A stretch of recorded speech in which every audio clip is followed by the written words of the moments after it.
दोस्तों, मन में उठ रहे सवालों को कैसे शांत करें, बेचैनी को कैसे शांत करें। इस कहानी में मैं आपको 4 ऐसी आदतों के बारे में बताने वाला हूं जिसे आप अपने जीवन में अपनाकर एक अच्छी जिंदगी जी सकते हैं और अच्छे कामों में अपना जीवन व्यतीत कर सकते हैं। दोस्तों, अगर आप इस कहानी को शुरू से लेकर अंत तक देखते हैं तो यहां पर बताई गई ये 4 आदतें आपकी पूरी जिंदगी को बदल सकते हैं। एक बार किसी राज्य का राजा महात्मा बुद्ध के पास आता है और वह महात्मा बुद्ध से कहता है, आप हमेशा कहते रहते हैं कि ध्यान करो, लेकिन मेरे लिए ध्यान करना तो दूर की बात है। मैं कुछ समय के लिए अपनी आंखें बंद करके शांति से भी नहीं बैठ पाता हूं। मेरा मन इतना बेचैन है कि यह हर समय कुछ ना कुछ सोचता रहता है।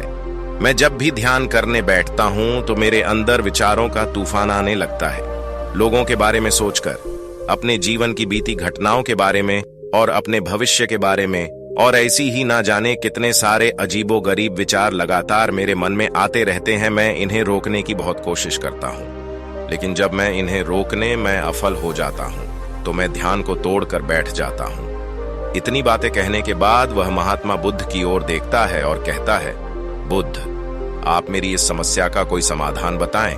तो बुद्ध ने कहा, मैं क्या समाधान बता सकता हूं? सोचो, तुम्हारा ही मन है, लेकिन यह तुम्हें कुछ देर तक आंख बंद करके बैठने भी नहीं देता है। कितना आजाद कर रखा है तुमने इसे। राजा ने कहा, बुद्ध, मैंने बहुत सोचा, लेकिन मुझे अपनी इस समस्या का कोई समाधान समझ नहीं मिला, इसलिए मैं आपकी शरण में आया हूं। अब आप ही कोई रास्ता दिखाए। बुद्ध ने कुछ देर तक राजा के चेहरे की तरफ बड़े ध्यान से देखा और फिर कहा, ठीक है, तुम ये 4 आदतें छोड़ दो और फिर तुम्हारा मन लगने लगेगा। राजा पूरे ध्यान लगाकर बुद्ध की बातें सुनने लगा। बुद्ध ने कहा, तुम और तुम्हारे जैसे ज्यादातर लोग यही गलती कर रहे हैं कि वो दूसरों की मन की बातों को पढ़ने का प्रयास कर रहे हैं कि अच्छा, सामने वाला मेरे बारे में ऐसा सोच रहा है, और यही एक आदत तुम्हें सबसे ज्यादा बेचैन और परेशान कर रही है। ज्यादातर उत्सवों पर लोग दूसरों के मन की बातों को गलत और नकारात्मक तरीके से ही पढ़ते हैं।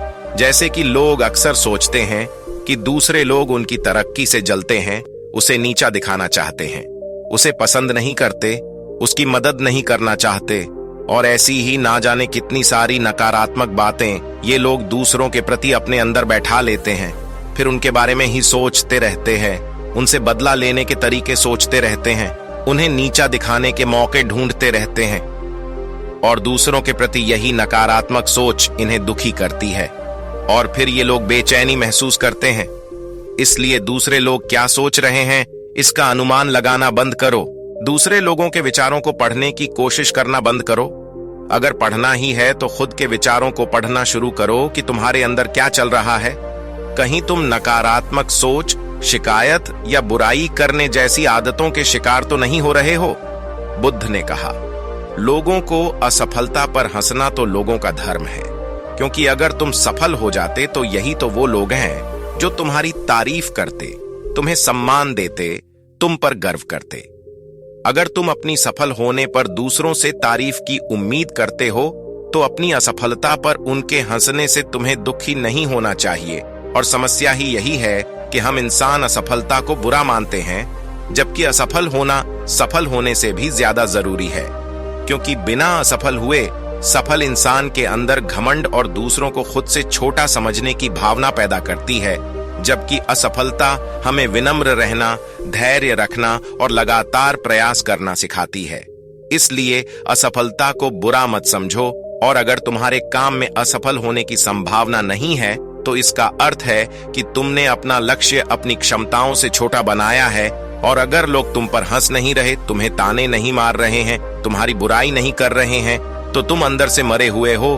तुम अपने मानसिक सीमाओं से बाहर जाकर कुछ नया करने का प्रयास नहीं कर रहे हो, क्योंकि असफल भी वही होता है जो कुछ नया करने का प्रयास करता है।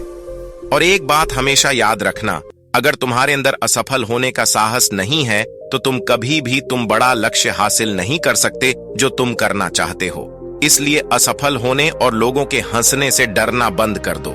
दोस्तों, बुद्ध ने आगे कहा, लोगों को लगता है कि वो समय को काट रहे हैं, लेकिन असल में समय हर बार उन्हें काट रहा है। लोगों के द्वारा समय को व्यर्थ के कामों में बर्बाद करने का केवल एक ही कारण है, और वह यह है कि उन्हें लगता है कि उनके पास बहुत समय है, जबकि सच्चाई यह नहीं है, क्योंकि उनसे पहले वाले लोगों को भी यही लगता था कि उनके पास बहुत समय है। लेकिन उन्हें पता नहीं चल पाया कि कब समय बीत गया और उनका बुलावा आ गया, और जब तक उन्हें अपनी गलती का एहसास हुआ तब तक समय उनके हाथ से निकल चुका था। बस पश्चाताप रह गया था कि सारा जीवन व्यर्थ के कामों में बात कर दिया और फिर वो चले गए इस दुनिया से बिना खुद को जाने, बिना इस जीवन की सच्चाई को समझें। इसलिए जब तक यह जीवन है, इसे अच्छे कामों में लगाओ, खुद को जानने में, दूसरों की मदद करने में, लोगों को सही राह दिखाने में, मानवता के कल्याण में। और दूसरी बात, समय को बर्बाद करने से आज तक किसी को खुशी नहीं मिली है। हालांकि समय काटने से तुम्हें क्षणिक खुशी तो महसूस हो सकती है, लेकिन जब तुम्हें होश आता है और तुम देखते हो कि कितना सारा समय बर्बाद किया जा चुका है, तब तुम्हें खुद पर क्रोध आता है और तुम पश्चाताप के भाव से भर जाते हो। और फिर यही पश्चाताप का भाव तुम्हारे अंदर तनाव पैदा करता है और तुम बेचैन हो जाते हो और लगातार अपनी उस गलती के बारे में सोचते रहते हो। फिर तुम्हारा किसी भी काम में मन नहीं लगता और तुम उदास रहने लगते हो, और यह चक्र लगातार चलता रहता है, जिसकी शुरुआत हुई थी समय को काटने से। इसलिए समय को काटना बंद करो और वो करना शुरू करो जो जरूरी है। असल में दूसरों से खुद की किसी भी चीज में तुलना करना ही व्यर्थ है। सबकी परिस्थितियां अलग हैं, सबकी सोच अलग है। और क्या हुआ, अगर दूसरे नहीं कर पाए तो हो सकता है कि तुम ही कर जाओ, क्योंकि अक्सर वही लोग इतिहास रचते हैं जिनसे ज्यादा उम्मीद नहीं होती। और फिर हो सकता है कि जिसे तुम बड़ा समझ रहे थे, जिसके लिए तुम सोच रहे थे कि उसने बहुत मेहनत की है, बहुत प्रयास किया है, उसने कभी उतना प्रयास किया ही ना हो, केवल मेहनत करने का दिखावा किया हो। क्योंकि ज्यादातर लोग कभी उतनी मेहनत करते ही नहीं हैं जितनी उन्हें अपने लक्ष्य प्राप्ति के लिए करनी चाहिए, और दूसरे लोगों के सामने यह दिखाने का प्रयास करते रहते हैं कि मैंने तो बहुत मेहनत की थी लेकिन मेरी किस्मत ही खराब थी। और यही वो लोग हैं जो दूसरों को बातों ही बातों में कहते रहते हैं कि जब इतनी मेहनत करने के बाद मैं सफल नहीं हो पाया तो तुम कैसे हो पाओगे। लेकिन अंदर ही अंदर यह इस बात को जानते हैं कि उन्होंने कभी उतनी कोशिश नहीं की थी जितनी उन्हें करनी चाहिए थी। ये बस दूसरों की नजरों में अपनी इज्जत बचाने के लिए और इस डर से कि कहीं दूसरा व्यक्ति इनसे आगे ना निकल जाए, ये अपने अधूरे प्रयास से घबराते रहते हैं और दूसरों को डराते रहते हैं कि जब मैं नहीं कर पाया तो तुम कैसे कर पाओगे।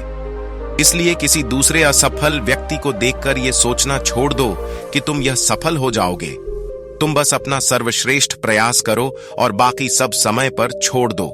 अगर तुमने ये 4 आदतें छोड़ दी तो तुम्हारा मन एकदम शांत हो जाएगा और फिर तुम जहां चाहो वह अपना मन लगा सकते हैं। इतना कहकर बुद्ध मौन हो गई और राजा को भी अब समझ आ चुका था कि उसे क्या करना है। उसने मन ही मन उन 4 आदतों को छोड़ने का निश्चय किया और बुद्ध को धन्यवाद कर वहां से चला गया। दोस्तों, इस कहानी से हमें यह शिक्षा मिलती है कि हमें यह नहीं सोचना चाहिए कि लोग मेरे बारे में क्या सोच रहे हैं। अगर मैं कोई काम करता हूं तो लोग उसे काम को लेकर हंसेंगे। इसके अलावा हमें अपना व्यर्थ ही समय बर्बाद नहीं करना चाहिए।